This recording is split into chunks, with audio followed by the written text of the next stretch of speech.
Video में हम nucleic acid के बारे में डिस्कस करने वाले हैं। न्यूक्लिक एसिड का स्ट्रक्चर कैसे बनता है, न्यूक्लिक एसिड में क्या आते हैं, आपके डीएनए और आरएनए आते हैं। हम किसके बारे में बात करने वाले हैं, डीएनए या आरएनए का मॉलिक्यूलर स्ट्रक्चर किस तरीके से बनता है। ठीक है, तो सबसे पहले हमें पता होना चाहिए कि डीएनए या आरएनए किस किस से मिलकर बनता है। उसके बाद हम बात करेंगे कि कैसे उन बेसिक सब यूनिट से मिलके एक डीएनए या आरएनए का स्ट्रक्चर फॉर्म होता है। तो बेसिकली डीएनए को बनाने के लिए या आरएनए को बनाने के लिए क्या क्या चीजें जरूरत होती है, तो हम बात करें न्यूक्लिक एसिड की, तो न्यूक्लिक एसिड आपका जो बेसिक सब यूनिट होती है न्यूक्लिक एसिड की, वो बनी हुई होती है। उनके लिए तीन चीजें इंपॉर्टेंट होती हैं। क्या? एक होती है पेंटोज शुगर, क्या? पेंटोज शुगर,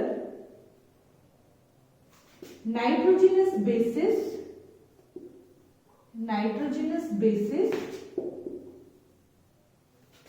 और phosphoric acid.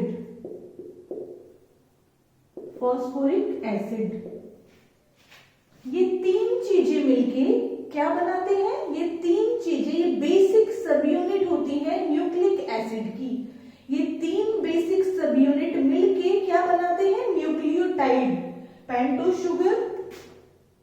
Sugar plus nitrogenous base plus phosphoric acid, ये तीनों मिलके बनाते हैं क्या, न्यूक्लियोटाइड। क्या बनाते हैं, क्या बनाते हैं, न्यूक्लियोटाइड बनाते हैं।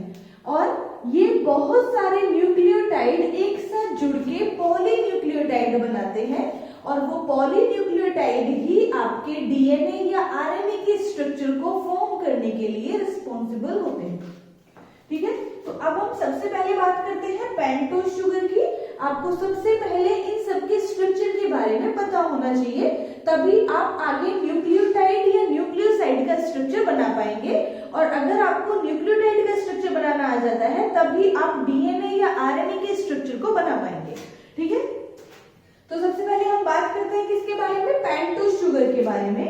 तो पेंटोज शुगर कौन सी वाली होती है, पेंटोज शुगर होती है राइबोज शुगर। कौन सी शुगर, राइबोज शुगर के बारे में हम बात कर रहे हैं, राइबोज शुगर। और एक होती है deoxy ribose sugar, deoxy ribose sugar.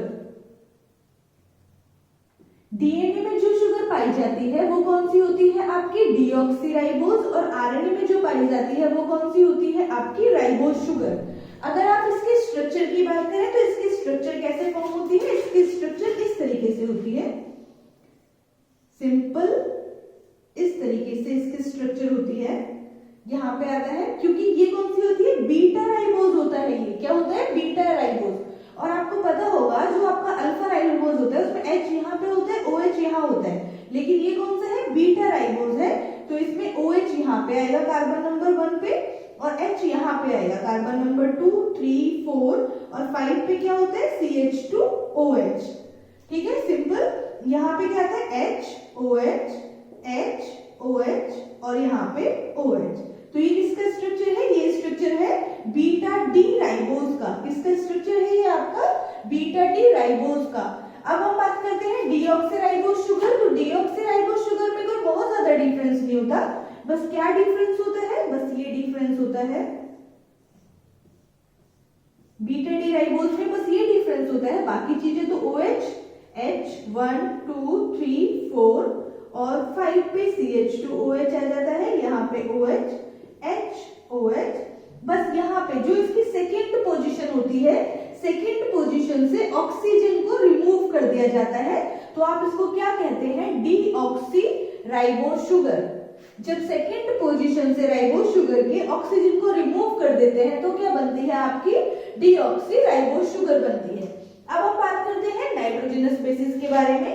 तो जो आपके नाइट्रोजनस बेसिस होते हैं, नाइट्रोजनस बेसिस बेसिकली दो टाइप के होते हैं। कौन से, प्यूरिन्स और पायरामिडिन्स, प्यूरिन्स और पायरामिडिन्स। प्यूरिन्स में भी आपके दो होते हैं, कौन से, एडेनिन और ग्वानिन। और पायरामिडीन में आपके 3 नाइट्रोजनस बेसिस आते हैं, कौन कौन से? यूरेसिल, थायामीन और साइटोसिन। ठीक है, जो कि अगर आप किसकी बात करें, अगर आप डीएनए की बात करें तो डीएनए में कौन कौन से नाइट्रोजनस बेसिस पाए जाते हैं? एडेनिन, ग्वानिन, थायामीन और साइटोसिन। ठीक है, अगर आप आरएनए की बात करें तो आरएनए में कौन कौन से पाए जाते हैं? Adenine, guanine. ठीक है, यहाँ पे थायामीन की जगह पे क्या पाया जाता है आपका? यूरेसिल। तो यूरेसिल और साइटोसिन, मतलब जो आपका आरएनए होता है, आरएनए में थायामीन प्रेजेंट नहीं होता, बल्कि क्या प्रेजेंट होता है? यूरेसिल प्रेजेंट होता है। ठीक है, बस ये डिफरेंस होता है किसमें? डीएनए और आरएनए में। क्या डिफरेंस होता है? डीएनए में जो शुगर होती है वो डीऑक्सीराइबोज होती है और नाइट्रोजनस बेसिस कौन से होते हैं? एटीजीसी। ठीक है, और अगर आरएनए की बात करें तो आरएनए में शुगर कौन सी होती है? राइबोज शुगर होती है और इसमें बेसिस कौन से होते हैं? एजीयूसी बेसिस होते हैं। ठीक है, तो अगर आप इनकी स्ट्रक्चर की बात करें, क्यों? क्योंकि हम स्ट्रक्चर बनाने की बात कर रहे हैं, तो आपको स्ट्रक्चर पता होना चाहिए किसका? प्यूरिन्स का और पायरामिडीन्स का। तो सबसे पहले आपको बेसिक रिंग स्ट्रक्चर आना चाहिए किसका? प्यूरिन का। तो अगर आप प्यूरिन के बेसिक रिंग की बात करें तो प्यूरिन का बेसिक रिंग ये डबल रिंग स्ट्रक्चर होता है। क्या होता है? ये डबल रिंग स्ट्रक्चर होता है, जिसे आप इस तरीके से बनाते हैं।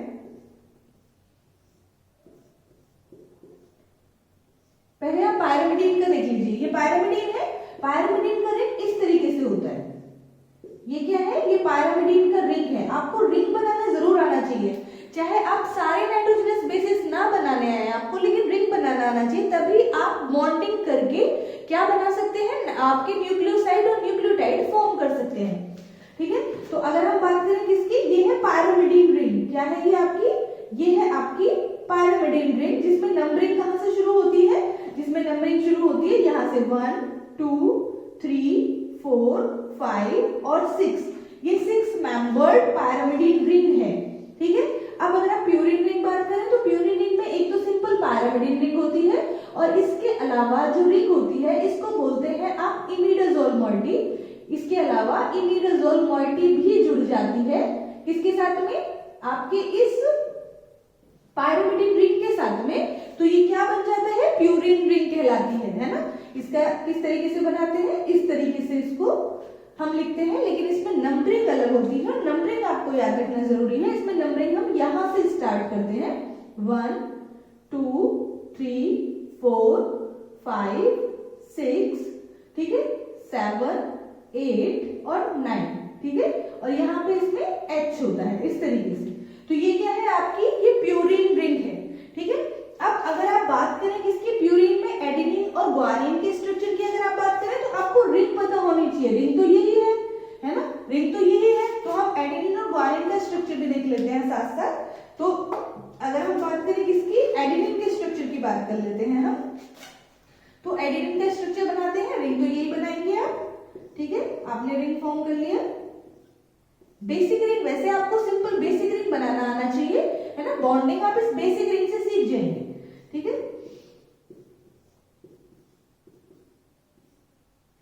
ये आपने बना दिया, क्या? बेसिक रिंग बना दिया ये आपने, है ना। नंबरिंग आपको पता है, 1 2 3 4 5 6 7 8 और 9। अगर आप बात करें एडेनिन के स्ट्रक्चर की, तो एडेनिन के स्ट्रक्चर में क्या होता है? 6th पोजीशन पे अमीनो ग्रुप जुड़ा हुआ होता है और इसका नाम होता है किसका? एडेनिन का नाम होता है क्या? 6 अमीनो प्यूरिन। क्या होता है? 6 अमीनो प्यूरिन। अब अगर आप बात करें किसकी? ग्वानिन के स्ट्रक्चर की, तो ग्वानिन का स्ट्रक्चर इस तरीके से होता है।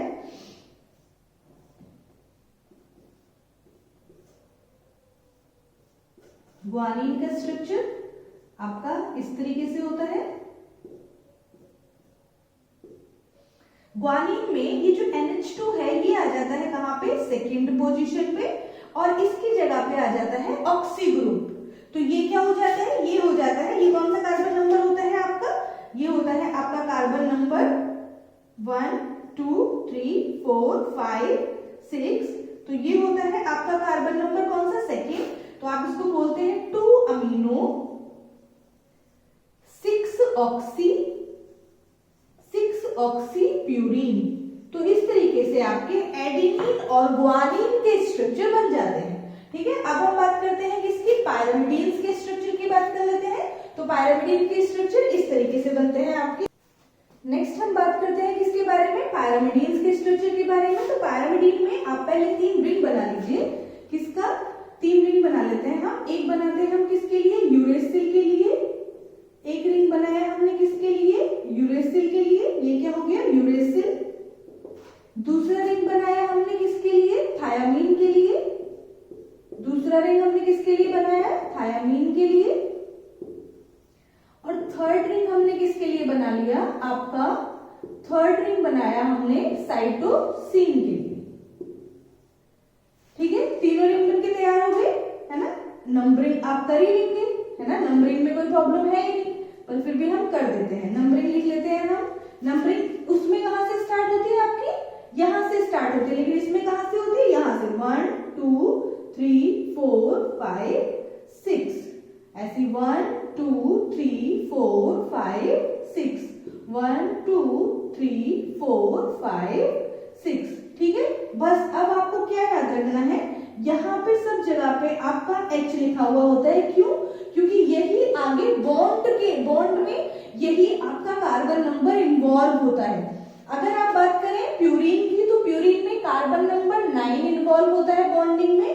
और अगर आप बात करें किसकी, पायरामिडीन की, तो पायरामिडीन्स में कार्बन नंबर 1 इन्वॉल्व होता है शुगर के साथ बॉन्डिंग के लिए।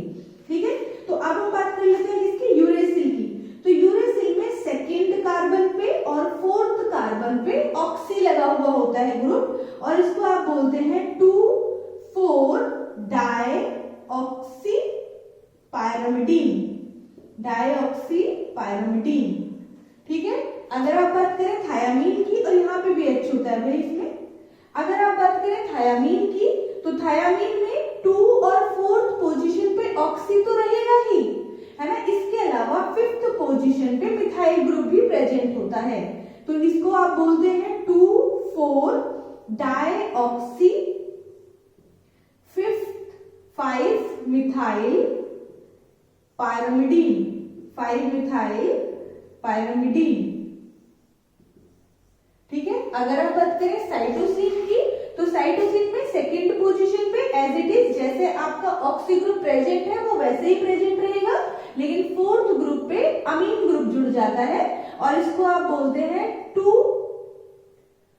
Oxy 4 amino pyrimidine. ठीक है, तो ये हो गए आपकी किसकी, शुगर की और नाइट्रोजनस बेसिस के स्ट्रक्चर। अगर आपको ये स्ट्रक्चर याद नहीं भी रहते हैं, तो आप बेसिक रिंग स्ट्रक्चर याद रखें, प्यूरीन का भी और पायरामिडीन का भी, क्योंकि इसी से आप बॉन्ड करके न्यूक्लियोसाइड या न्यूक्लियोटाइड का स्ट्रक्चर बनाएंगे। ठीक है, तो अब हम बात करते हैं किसकी, फॉस्फोरिक एसिड की। तो अगर आप फॉस्फोरिक एसिड की बात करें, तो फॉस्फोरिक एसिड का फॉर्मूला होता है H3PO4। फॉस्फोरिक एसिड का फॉर्मूला ये होता है। तो इसकी स्ट्रक्चर कैसे होती है, P।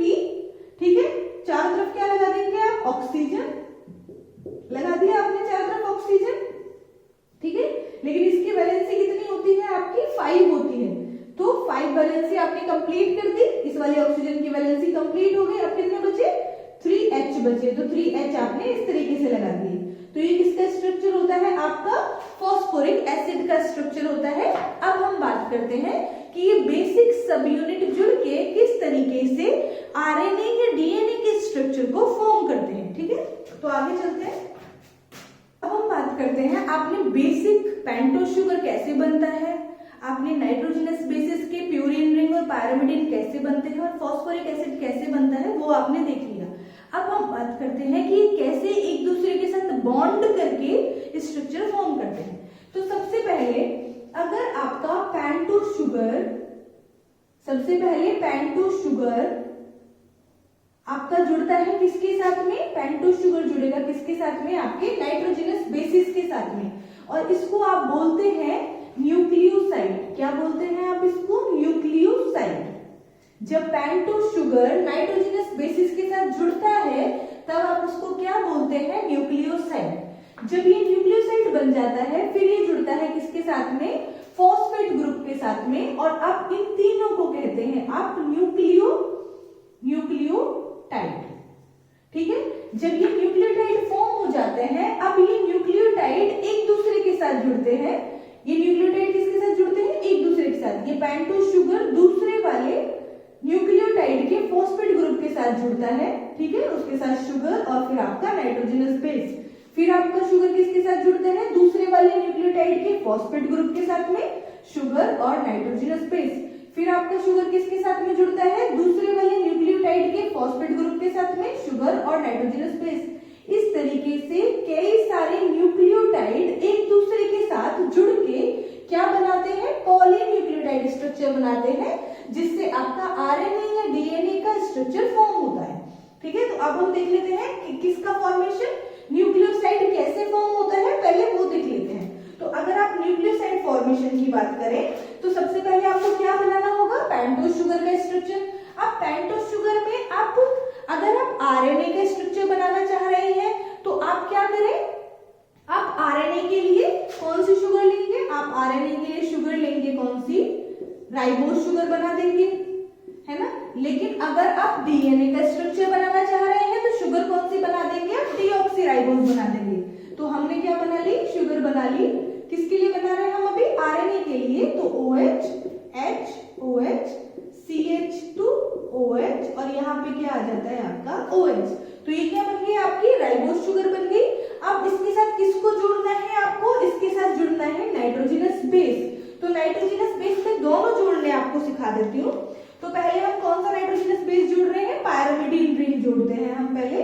तो आपने इस तरीके से पायरामिडीन रिंग बना ली, कोई भी पायरामिडीन रिंग आपने बना लिया इस तरीके से, है ना। मैं कोई बेसिक रिंग बना रही हूं, मैं कोई रिंग नहीं बना रही, मैं यूरेसिल नहीं बना रही, मैं साइटोसिन नहीं बना रही, मैं थायामीन नहीं बना रही, मैं बेसिक रिंग समझा रही हूँ। आप चाहें तो इसमें कोई भी रिंग बना सकते हैं, साइटोसिन बना सकते हैं, थायामीन बना सकते हैं, लेकिन आपको बेसिक रिंग के साथ में बॉन्ड करना आना चाहिए। ठीक है, तो आपने क्या किया, रिंग बना दिया। अब क्या होगा, यहाँ पे बॉन्ड फॉर्म होगा, कार्बन नंबर 1 और इसके कार्बन नंबर 1 के बीच में बॉन्ड फॉर्मेशन होता है। यहाँ पे क्या होता है, यहाँ पे शुगर का कार्बन नंबर 1 इन्वॉल्व होता है और आपके पायरामिडीन रिंग का नाइट्रोजन 1 इन्वॉल्व होता है। और कौन सा बॉन्ड बनाते हैं, ग्लाइकोसिडिक बॉन्ड बनाते हैं। इसे आप एन ग्लाइकोसिडिक बॉन्ड कहते हैं। ठीक है, अब कैसे होगा बॉन्ड फॉर्म, ये OH और H ये आपका वाटर मॉलिक्यूल की फॉर्म में यहां से रिमूव हो जाएगा। वाटर मॉलिक्यूल रिमूव हो गया और यहाँ पे जो बॉन्ड बनता है, ये जो बॉन्ड बनता है, इस बॉन्ड को आप क्या कहते हैं, एन ग्लाइकोसिडिक बॉन्ड कहते हैं। अब ये स्ट्रक्चर क्या बन गया आपका, अब ये स्ट्रक्चर बन गया आपका किसका, न्यूक्लियोसाइड का स्ट्रक्चर। ठीक है, अगर यहाँ पे जुड़ा हुआ है आपका साइटोसिन, मान लो अगर ये क्या है आपका साइटोसिन है, ये आपकी शुगर है, तो ये बन गया न्यूक्लियोसाइड और ये क्या कहलाता है आपका साइटिडीन कहलाएगा।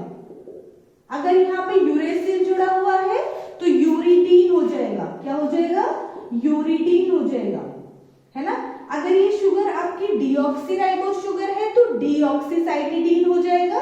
और अगर आपकी ये शुगर डीऑक्सीराइबोज है और आपका क्या जुड़ा हुआ है, यहाँ पे थायमिन जुड़ा हुआ है, तो डीऑक्सीथाइमिडीन हो जाता है। ठीक है, अब ये क्या बन गया आपका, न्यूक्लियोसाइड बन गया जिसमें आपने पायरामिडीन रिंग जोड़ा है। अब हम बात करते हैं फॉस्फेट ग्रुप जुड़ने की। तो फॉस्फेट ग्रुप आपका कहाँ पे जुड़ता है शुगर में, फॉस्फेट ग्रुप जुड़ता है आपका यहाँ पे। कहाँ पे जुड़ेगा फॉस्फेट ग्रुप, यहाँ पे होता है आपका OH, यहाँ पे बनाएंगे आप फॉस्फेट ग्रुप। ये बना दिया हमने, क्या आपका फॉस्फेट ग्रुप बना दिया, P डबल बॉन्ड O। ठीक है, यहाँ पे आ गया OH O माइनस, ऐसे हम लिख सकते हैं। ठीक है, अब क्या होगा, ये बन गया आपका यहाँ पे OH और ये OH निकल गया, क्या बन गया, वाटर मॉलिक्यूल रिमूव हो गया। और ये जो बॉन्ड फॉर्म होता है, ये बॉन्ड जो फॉर्म होता है, ये फॉस्फेट और शुगर को जोड़ने का काम करता है, जिसे आप क्या कहते हैं, फॉस्फोईस्टर बॉन्ड कहते हैं। इसे आप क्या कहते हैं, फॉस्फोईस्टर बॉन्ड कहते हैं। ठीक है, ये क्या बन गया आपका फॉस्फोएस्टर बॉन्ड बन गया। ठीक है, और ये जो पूरा स्ट्रक्चर है अब फॉस्फेट, शुगर और नाइट्रोजनस बेसिस का, इसको आप न्यूक्लियोटाइड कहते हैं। इसको आप क्या कहते हैं? न्यूक्लियोटाइड कहते हैं। ठीक है, जब शुगर और नाइट्रोजनस बेस जुड़ते हैं तो क्या कहलाता है? न्यूक्लियोसाइड कहलाता है। जब शुगर, नाइट्रोजनस बेस और फॉस्फेट ग्रुप जुड़ते हैं तो क्या कहलाते हैं? न्यूक्लियोटाइड कहलाता है। ठीक है, और इसके बीच में कौन सा बॉन्ड होता है? फॉस्फोएस्टर बॉन्ड होता है। और शुगर और नाइट्रोजनस बेस के बीच में कौन सा बॉन्ड होता है? एन ग्लाइकोसिडिक बॉन्ड होता है। ठीक है, अब अगर आप चाहें कि हमें यहाँ पे पायरोमेडिक रिंग नहीं जोड़नी है ना, मतलब हमें यहाँ पे कौन सी, हमें यहाँ पे यूरेसिल या साइटोसिन या थायमिन नहीं जोड़ना है, बल्कि हम क्या जोड़ना चाहते हैं? बल्कि हम जोड़ना चाहते हैं, यहाँ पे जोड़ देते हैं भाई, है ना, बल्कि हम जोड़ना चाहते हैं क्या? अगर आप यहाँ पे OH, H, OH, H, CH2OH, अगर आप यहाँ पे प्यूरिन रिंग जोड़ना चाहते हैं तो प्यूरिन रिंग कैसे जोड़ते हैं वो भी देख लेते हैं। प्यूरिन रिंग हम ऐसे जोड़ते हैं भाई, है ना, यहाँ पे आप लिखते हैं N, इस तरीके से आप रिंग बनाएंगे, बना दिया आपने रिंग, है ना, यहाँ पे आ गया आपका N, है ना, यहाँ पे आ गया आपका NH, इस तरीके से आपने रिंग बना दिया प्यूरिन रिंग।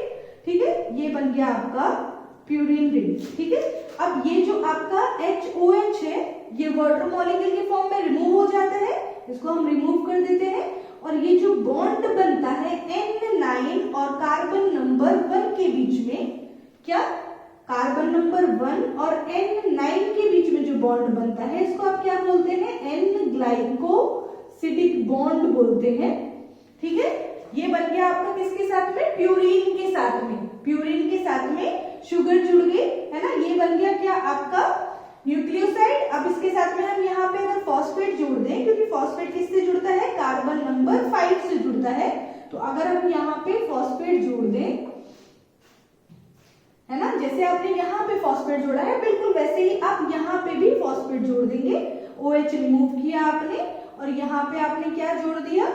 फॉस्फेट ग्रुप आपने जोड़ दिया। ये क्या जोड़ दिया आपने? Phosphate group. यहाँ पे OH double bond O minus, या OH भी लिख सकते हैं, यहाँ पे आप OH भी लिख सकते हैं, O माइनस भी लिख सकते हैं, जैसे आपको सही लगे। ठीक है, तो ये आपने, ये क्या बन गया आपका? एक दूसरा न्यूक्लियोटाइड बन गया। ये क्या बन गया आपका? एक दूसरा न्यूक्लियोटाइड बन गया। ठीक है, एक न्यूक्लियोटाइड ये बन गया, एक न्यूक्लियोटाइड ये बन गया। अब हम बात करते हैं दो न्यूक्लियोटाइड को जोड़ने की। जैसे मैंने आपको यहाँ बताया कि क्या होते हैं, न्यूक्लियोटाइड एक दूसरे के साथ जुड़ के पॉलीन्यूक्लियोटाइड बनाते हैं, जिससे आरएनए या डीएनए का स्ट्रक्चर बनता है। ठीक है, तो अब हम देख लेते हैं किस तरीके से न्यूक्लियोटाइड एक दूसरे के साथ जुड़ते हैं। तो कैसे जुड़ते हैं? ये वाला न्यूक्लियोटाइड और ये वाला न्यूक्लियोटाइड को हम जोड़ रहे हैं, तो कैसे जुड़ता है? ये शुगर का कार्बन नंबर 3, शुगर का कार्बन नंबर 3 दूसरे न्यूक्लियोटाइड के फॉस्फेट के साथ में बॉन्ड बनाता है। दूसरे न्यूक्लियोटाइड के फॉस्फेट के साथ में बॉन्ड बनाता है, वाटर मॉलिक्यूल का रिमूवल हो जाता है और ये इस तरीके से जुड़ जाता है। ये जो बॉन्ड है जो दो न्यूक्लियोटाइड को जोड़ने का काम कर रहा है, इस बॉन्ड को आप कहते हैं फॉस्फोडाइईस्टर बॉन्ड। क्या कहते हैं आप इसको? फॉस्फोडाइईस्टर बॉन्ड। ठीक है, तो यहाँ पे कौन कौन से बॉन्ड इन्वॉल्व हुए? सबसे पहले आपने क्या किया? सबसे पहले आपने शुगर और नाइट्रोजनस बेस को जोड़ा, उसके साथ में आपने फॉस्फेट ग्रुप जोड़ दिया। क्या बन गया आपका? न्यूक्लियोटाइड। फिर आपने दो न्यूक्लियोटाइड को जोड़ दिया। दो न्यूक्लियोटाइड को आप कैसे जोड़ते हैं? पहले न्यूक्लियोटाइड के शुगर के साथ में दूसरे न्यूक्लियोटाइड के 5th कार्बन पे जो फॉस्फेट ग्रुप होता है वो बॉन्ड करके फॉस्फोडाइईस्टर बॉन्ड बनाता है और इस तरीके से एक न्यूक्लियोटाइड दूसरे न्यूक्लियोटाइड से जुड़ता चला जाता है। ठीक है, अब हम आरएनए की स्ट्रक्चर की बात कर लेते हैं कि कैसे होता है। ये आपको बनाना आ ही गया होगा। आरएनए का अगर आप स्ट्रक्चर की बात करें तो बस आपको क्या करना है, बना देते हैं हम साइड में, है ना, आपको समझ भी आ जाएगा। हम किसके किसकी बात कर रहे हैं अभी? Structure of RNA. आरएनए का स्ट्रक्चर कैसे बनता है उसके बारे में बात कर लेते हैं। तो हम पहले न्यूक्लियोटाइड बना लेते हैं, है ना। तो हम पहले न्यूक्लियोटाइड बना लेते हैं, है ना। इस तरीके से हम न्यूक्लियोटाइड बना लेते हैं। यहाँ पे हम कोई भी रिंग बना देते हैं, है ना। लाइक हमने बना दिया, ये हमने रिंग बना दिया यहाँ पे, है ना। और यहाँ पे आपने क्या जोड़ दिया? फॉस्फेट ग्रुप को जोड़ दिया, CH2OH। और यहाँ पे जुड़ गया आपका क्या? आपका फॉस्फेट ग्रुप आपने जोड़ दिया। ये आपने फॉस्फेट ग्रुप जोड़ दिया। और यहाँ पे आप क्योंकि कौन सी शुगर बना रहे हैं? आप राइबोस शुगर बना रहे हैं, तो HOH लिखेंगे, H, है ना। और यहाँ पे क्या लिखेंगे? HOH। एक न्यूक्लियोटाइड आपने ये बना दिया, ठीक है। अब मैं यहाँ पे चाहूं तो आप प्यूरिन रिंग पे बना सकते हैं, पैरामिडिन रिंग पे बना सकते हैं, क्योंकि फिक्स नहीं होते ना। सीक्वेंस तो कुछ भी हो सकता है। सीक्वेंस आपका AUGC हो सकता है, सीक्वेंस आपका AUU हो सकता है, सीक्वेंस आपका GCG हो सकता है, कुछ भी हो सकता है ना। आपको नहीं पता, आरएनए में कोई भी सीक्वेंस हो सकता है। तो आप दूसरा न्यूक्लियोटाइड बनाएंगे, है ना। दूसरा न्यूक्लियोटाइड बना लेते हैं हम यहाँ पे। इस बार हम बना देते हैं कौन सी आपकी? इस बार हम बना लेते हैं कौन सी रिंग? इस बार हम बना लेते हैं आपकी प्यूरिन रिंग। इस बार हमने क्या बना लिया? प्यूरिन रिंग बना लिया यहाँ पे, है ना। और यहाँ पे बना देते हैं हम फॉस्फेट ग्रुप, ठीक है। ये बना दिया हमने, फॉस्फेट ग्रुप जोड़ दिया। ये हमने क्या कर दिया? फॉस्फेट ग्रुप को जोड़ दिया यहाँ पे। तो एक आपका बन गया ये वाला न्यूक्लियोटाइड। दो न्यूक्लियोटाइड बना दिया हमने, HOH, HOH, ठीक है। अब हम बना लेते हैं कौन सा? थर्ड न्यूक्लियोटाइड, है ना। इस तरीके से आप बना सकते हैं। थर्ड न्यूक्लियोटाइड बना लिया हमने। यहाँ पे आप कोई भी बेस जोड़ दें,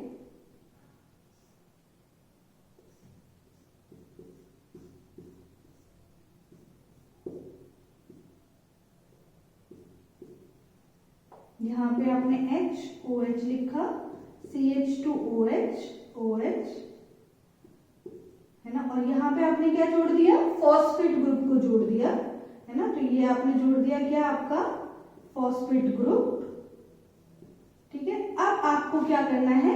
मान लो ये क्या बनाया आपने? U बना लिया, सॉरी C बना लिया, है ना। ये मान लो आपने A बना लिया, यानी कि एडेनिन, साइटोसिन, एडेनिन। ये मान लो आपने बना लिया क्या? आपका यूरेसिल, इसको आप U बना दो, है ना। तो इस तरीके से आपका सीक्वेंस हो गया। अब ये आपकी जो चेन बनी किसकी? आरएनए की। ये किससे जुड़ेगी? यहाँ पे ये आपका थर्ड पोर्शन से कौन जुड़ जाएगा? ये आपका फिफ्थ पोजीशन जुड़ जाती है। थर्ड और फिफ्थ के बीच में बॉन्ड बन गया, दो न्यूक्लियोटाइड जुड़ गए। वैसे ही यहाँ पे आपका ये वाला बॉन्ड बन गया, ठीक है। ये वाला बॉन्ड बन गया कहाँ पे? आपका यहाँ पे।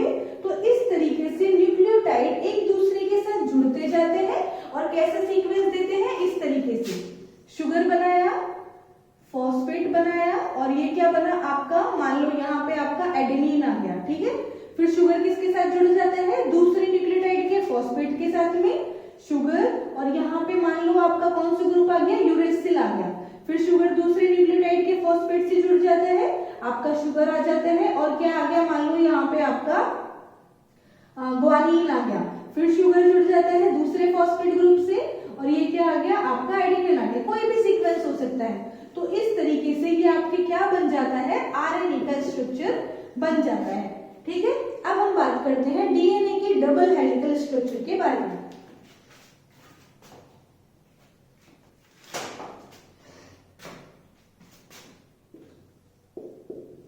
स्ट्रक्चर ऑफ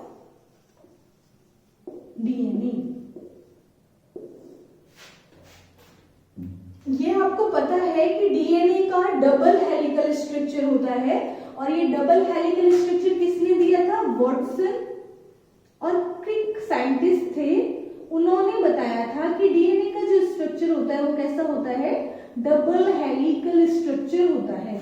ठीक है, डीएनए में नाइट्रोजनस बेसिस कौन कौन से पाए जाते हैं, ATGC, एडेनिन, थायमिन, ग्वानिन और साइटोसिन पाए जाते हैं। और ये डबल हेलिकल स्ट्रक्चर आपको कैसा दिखाई देता है, इस तरीके से दिखता है। इस तरीके से दिखाई देता है, जिसमें एक तरफ होता है 3 प्राइम एंड, है ना, जिधर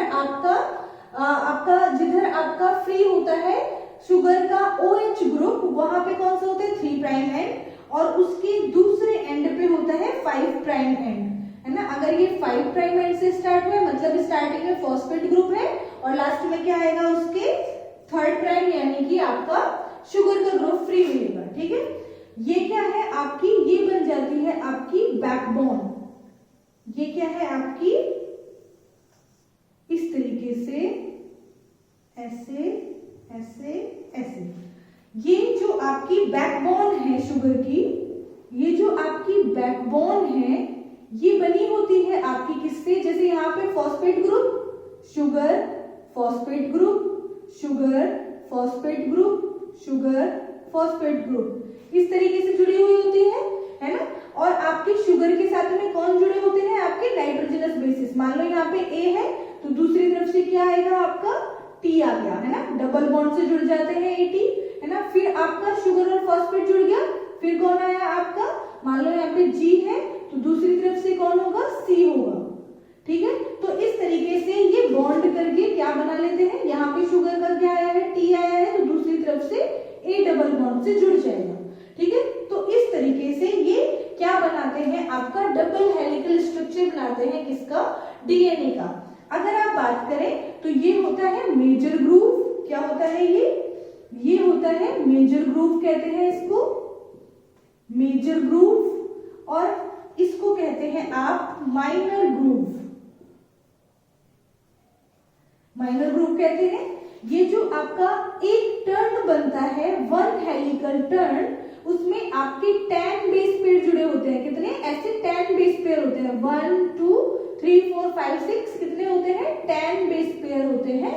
और ये एक हेलिकल टर्न का जो डिस्टेंस होता है कितना होता है, 3.4 नैनोमीटर होता है।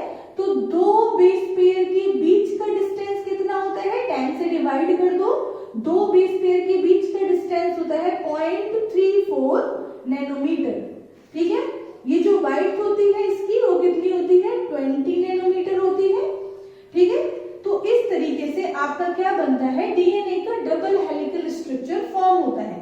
ठीक है, अब हम बात करते हैं कि ये मॉलिक्यूलर लेवल पे कैसे बनता है। जैसे मैंने आपको अभी बताया, आप वैसे ही क्या करेंगे, चेन बनाएंगे, है ना। आप मॉलिक्यूलर लेवल पे भी क्या करेंगे, चेन बनाएंगे। मैं आपको थोड़ा सा दिखा देती हूँ कि किस तरीके से आप बनाएंगे, है ना। तो आप इस तरीके से चेन बनाते हैं।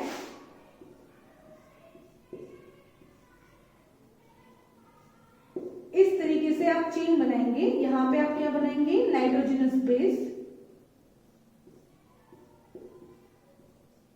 ठीक है, इधर क्या बनाएंगे आप, फॉस्फेट ग्रुप, है ना। वैसे ही आप नीचे इसको किससे जोड़ देंगे, फॉस्फेट ग्रुप से। और यहाँ पे क्या आ जाएगी, आपका दूसरा शुगर यूनिट आ जाएगी। क्या आ गई आपकी, दूसरी वाली शुगर यूनिट आ गई, है ना। और यहाँ पे आपका दूसरा आपका क्या आ गया, नाइट्रोजनस बेस आ गया। यहाँ पे आपका क्या आ गया, ये दूसरा नाइट्रोजनस बेस आ गया। ठीक है, इस तरीके से फिर आपकी दूसरी शुगर यूनिट के साथ में ये फॉस्फेट ग्रुप के साथ दूसरी शुगर यूनिट से जुड़ गया, दूसरी शुगर यूनिट से जुड़ गया फॉस्फेट ग्रुप के साथ में, है ना। और यहाँ पे आपका दूसरा कोई आपका क्या आ गया, दूसरा कोई शुगर यूनिट आ गई। तो इस तरीके से क्या हो जाते हैं आपके, ये इस तरीके से जुड़ते हुए चले जाते हैं। शुगर, दूसरे पेन से लिख देते हैं भाई, आपको समझ में आ जाए। नाइट्रोजनस बेस, शुगर, फॉस्फेट, है ना। Nitrogenous base, sugar, phosphate, nucleotide जुड़ते चले गए, है ना। ये कौन सा है, ये है 5 prime to 3 prime, 5 prime to 3 prime है। दूसरे जो आप इसके सामने वाली चेन बनाएंगे वो क्या बनाएंगे आप, वो आप यहां और यहाँ पे आपका 5 प्राइम आएगा। मतलब यहाँ पे कौन सा ग्रुप फ्री है, OH ग्रुप फ्री है जो किसी के साथ जुड़ सकते हैं, और यहाँ पे आपका फॉस्फेट ग्रुप फ्री होगा। तो आप क्या करेंगे, नोटबुक को पलट के आप वापस से यही चेन बनाएंगे, है ना। मैं तो बोर्ड नहीं पलट सकती, तो मैं स्ट्रक्चर्स को पलट के बनाऊंगी, है ना। तो अब आप कैसे बनाएंगे, इस तरीके से। इसके सामने क्या आना चाहिए, आपका नाइट्रोजनस बेस आना चाहिए। तो ये अगर क्या है आपका, मान लो फॉर एग्जांपल ये क्या बनाया मैंने, ये थायामीन बनाया, ठीक है। तो इसके सामने कौन सा नाइट्रोजनस बेस आना चाहिए, आपका एडिनिन आना चाहिए, है ना। तो यहाँ पे आप क्या बना देंगे, एडिनिन बना देंगे, है ना। यहाँ पे मान लो आपका क्या आ जाएगा, ये एडिनिन बना दिया आपने इस तरीके से। ये आपने क्या बना दिया, इसके सामने एडिनिन बना दिया, ठीक है। ये आपने एडिनिन बना दिया, है ना। ये इसके नीचे की तरफ जाएगा क्योंकि आप पलट के बना रहे हैं, है ना। तो यहाँ पे आपका क्या जुड़ी होगी, शुगर यूनिट, है ना। ये क्या जुड़ गई आपकी, शुगर यूनिट। तो उल्टी ही बनाएंगे आप शुगर यूनिट भी, मैं इसको उल्टा नहीं कर सकती ना बोर्ड को, तो आप शुगर यूनिट भी क्या बनाएंगे, उल्टी बनाएंगे। और यहाँ पे क्या आएगा आपका, CH2 आ जाएगा ना, जिसके साथ आपका फॉस्फेट ग्रुप फ्री होगा। तो ये क्या बन जाएगा आपका, 5th प्राइम पे फॉस्फेट ग्रुप आ गया, ये आ गया आपका नाइट्रोजनस बेस, और इसके बीच में क्या हो जाती है आपकी डबल बॉन्ड, यानी कि क्या बन जाते हैं आपके हाइड्रोजन बॉन्डिंग हो जाएगी, यहाँ पे आपकी हाइड्रोजन बॉन्डिंग हो जाएगी। और फिर ये क्या होगा, ये शुगर यूनिट आपकी दूसरी शुगर यूनिट से जुड़ेगी, ऐसे इस तरीके से। ये आपकी यहाँ से ये 3rd हो जाएगा इसका कार्बन, है ना। यहाँ पे फिर से आपका फॉस्फेट ग्रुप आएगा, फॉस्फेट ग्रुप के साथ में क्या जुड़ेगा आपका, शुगर यूनिट जुड़ जाएगी, है ना, इस तरीके से। ये आपकी फिर से आपकी क्या जुड़ गई, शुगर यूनिट जुड़ गई आपकी फिर से, है ना। और यहाँ पे क्या आ जाएगा आपका, फिर से जैसे यहाँ पे आपका मान लो आपका क्या है, ये आपका अगर ये ग्वानिन है ना, मान लो अगर ये ग्वानिन है तो ग्वानिन किसके साथ जुड़ेगा, साइटोसिन के साथ। तो इसके सामने यहाँ कौन सी यूनिट आ जाएगी, इस वाले कार्बन पे आपकी यहाँ पे आ जाएगी कौन सी, आपकी साइटोसिन यूनिट, और कौन सा, 3 आपके हाइड्रोजन बॉन्ड बन जाएंगे।